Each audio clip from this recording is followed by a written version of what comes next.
ఇప్పుడు మన శాసనసభ్యులు ఆదిరెడ్డి వాసు గారు ఎమ్మెల్యే గారు రాబోతున్నారు.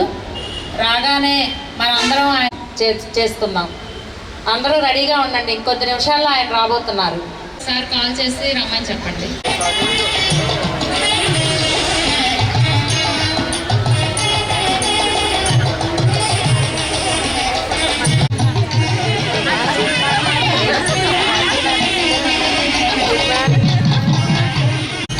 నర్సెస్ డే సందర్భంగా రాజమహేంద్రవరం గవర్నమెంట్ హాస్పిటల్లో మిస్ ఫ్లోరెన్స్ నైటింగేల్ ఆ మాతృమూర్తి యొక్క విగ్రహాన్ని ఆవిష్కరించుకోవడం జరిగింది. అలాగే ఇక్కడ ఉన్న రాజమహేంద్రవరం హాస్పిటల్లో సేవలు అందిస్తున్న ఈ యొక్క నర్సెస్ అయిన మాతృమూర్తులందరినీ కూడా అభినందిస్తూ వారు పెట్టుకున్న సమావేశంలో పాల్గొనడం జరిగింది. నాతో పాటు ఉన్నతాధికారులు, కూటమి నాయకులు. నర్సెస్ యొక్క సేవని మరవలేనిది, చాలా పవిత్రమైనది.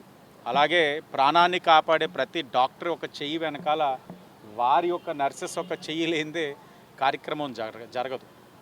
అలాంటి ఒక పవిత్రమైన బాధ్యత కలిగిన వృత్తిలో ఉన్నవారు ఎంతో కష్టపడుతూ ఉన్నారు. ఈ రాజమహేంద్రవరం హాస్పిటల్ పరంగానే చూసినట్లయితే వైఎస్ఆర్సీపీ ప్రభుత్వం దిగిపోయే చివరాఖరి రోజున ఈ హాస్పిటల్ ఒక ఓపీ 400 నుంచి 500 ఉండేది ఒక రోజులో.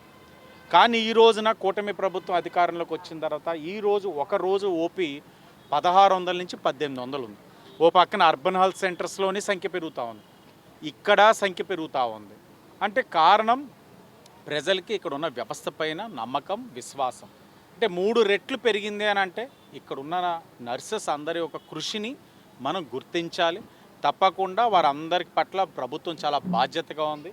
రాబోయే రోజుల్లో కూడా ఆ యొక్క పవిత్రమైన వృత్తి ఏదైతే ఉందో ఆ వృత్తిలో వారంతు సేవ అందించాలని, వారికి ఏ కష్టం వచ్చినా ప్రభుత్వం ఆ కష్టాలు తీర్చడానికి ఎప్పుడు కూడా మునుముందు ఉంటుందని కూడా తెలియచేసుకుంటూ అందరికీ ధన్యవాదాలు.